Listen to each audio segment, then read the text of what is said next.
لیکن ان سب کوششوں کے باوجود یہ حضور، صحابہ اور نبی کی لائی ہوئی شریعت کا بال بھی بیکا نہ کر سکے۔ بہرحال یہ تو آیت کا لفظی اعتبار سے مطلب ہوا کہ اسی پر بس نہیں، اللہ سبحانہ و تعالیٰ فرماتے ہیں فَسَيُنْفِقُونَهَا ثُمَّ تَكُونُ عَلَيْهِمْ حَسْرَةً ثُمَّ يُغْلَبُونَ، کہ یہ لوگ اور بھی خرچ کریں گے، پھر یہ ان کے لیے ایک حسرت بن جائے گا، پھر وہ مغلوب ہو کر رہ جائیں گے۔ یعنی یہ خرچ کرنا ان کے لیے باعث حسرت ہوگا اور یہ پچھتاوا ان کی جانوں کا روگ بن جائے گا کہ اپنا مال بھی کھپا دیا، جانیں بھی ضائع کر دیں، لیکن ان سب کوششوں کے باوجود وہ حضور، صحابہ اور نبی کی لائی ہوئی شریعت کا بال بھی بیکا نہ کر سکے۔ بہرحال یہ تو آیت کا لفظی اعتبار سے مطلب ہوا۔ معارف القرآن میں ہے کہ اس آیت 36 میں کفار مکہ کے ایک اور واقعے کا بیان ہے جس میں انہوں نے اسلام اور صحابہ کے خلاف قوت جمع کرنے کے لیے بہت سارا مال جمع کیا تھا اور پھر اس کو دین حق اور اسلام کو مٹانے کے لیے خرچ کیا، مگر اس کا انجام یہ ہوا کہ مال بھی ہاتھ سے گیا اور مقصد حاصل ہونے کے بجائے وہ ذلیل و خوار ہو کر لوٹے۔ واقعہ اس کا محمد ابن اسحاق کی روایت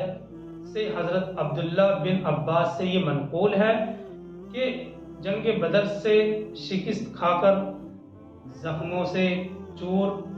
بچے کچے کفار جب وہاں سے مکہ واپس پہنچے ہیں تو جن لوگوں کے باپ بیٹے اس جنگ میں مارے گئے تھے وہ تجارتی قافلے کے امیر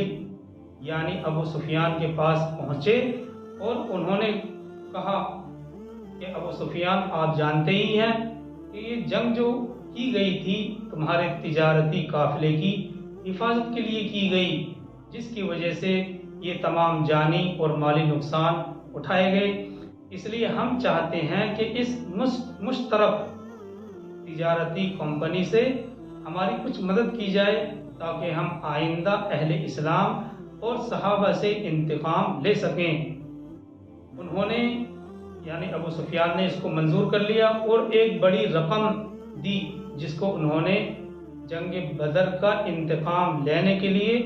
جنگ احد میں خرچ کیا تھا، اور اس میں بھی انجام کار آخرکار مغلوب ہوئے، شکست کھائی، اور اس غم کے ساتھ اور ساتھ ہی ساتھ یہ بھی غم لگا کہ مال ضائع ہوا، یعنی اور اس غم کے ساتھ مال ضائع ہونے کی ان کو مزید حسرت ہوئی۔ بعض مفسرین نے اس آیت کے مضمون کو جنگ بدر سے ہی جوڑا ہے۔ بہرحال واقعہ کوئی بھی ہو، اتنا ضرور ہے جو اس آیت میں بیان کیا گیا کہ مغلوب ہوئے، شکست کھائی، زخموں سے چور ہوئے، اور اسی کے ساتھ ساتھ مال ضائع ہونے کی حسرت بھی ہوئی۔ آگے اسی آیت 36 میں ہے وَالَّذِينَ كَفَرُوا إِلَى جَهَنَّمَ يُحْشَرُونَ، اور جو کفر پر اڑے رہیں گے وہ جہنم کی طرف گھیر کر لائے جائیں گے، یعنی ان میں سے جو لوگ ایمان لے آئیں گے اللہ انہیں معاف کر دے گا، اور جو کفر پر اڑے رہیں گے اور کفر پر ہی ان کی موت آئے گی تو ایسے لوگ جہنم کا ایندھن بنیں گے۔ تو یہ سب وضاحتیں تھیں جو ان آیتوں سے سمجھ میں آتی ہے۔ پہلی آیت 33 سے کفار مکہ کی جو بات تھی اس کا جواب دیا گیا، کیونکہ نبی صلی اللہ علیہ وسلم مکہ اور ان کے درمیان موجود تھے، اس لیے ان پر عذاب، اجتماعی عذاب نہیں آیا۔ دوسرا یہ کہ مکہ کی جو آبادی تھی وہ گڈ مڈ تھی، سبھی طرح کے لوگ تھے، اس میں وہ کچھ لوگ ایسے بھی تھے جو دعا کرتے تھے، تلبیہ پڑھتے تھے، استغفار بھی کرتے تھے، اسی طرح سے مسلمین میں سے کچھ ضعفاء ایسے بھی تھے جو کسی وجہ سے ہجرت نہیں کر سکے تھے، وہ استغفار کرتے رہتے تھے۔ تو اللہ سبحانہ و تعالیٰ نے یہ فرمایا کہ جب تک لوگ استغفار کر رہے ہیں ان کے درمیان اللہ کا اجتماعی عذاب کیسے آ سکتا ہے۔ اللہ تعالیٰ ہم سب کو عمل کی توفیق عطا فرمائے۔ سبحان اللہ بحمدہ، سبحان اللہم وبحمدہ، نشہد ان لا الہ الا انت ونستغفرک ونتوب الیک۔ سبحان ربک رب العزۃ عما یصفون وسلام علی المرسلین۔ والحمد للہ رب العالمین۔ الحمدللہ، جزاک اللہ خیر صاحب، ماشاء اللہ بہت ہی اچھی بات سنا، انشاء اللہ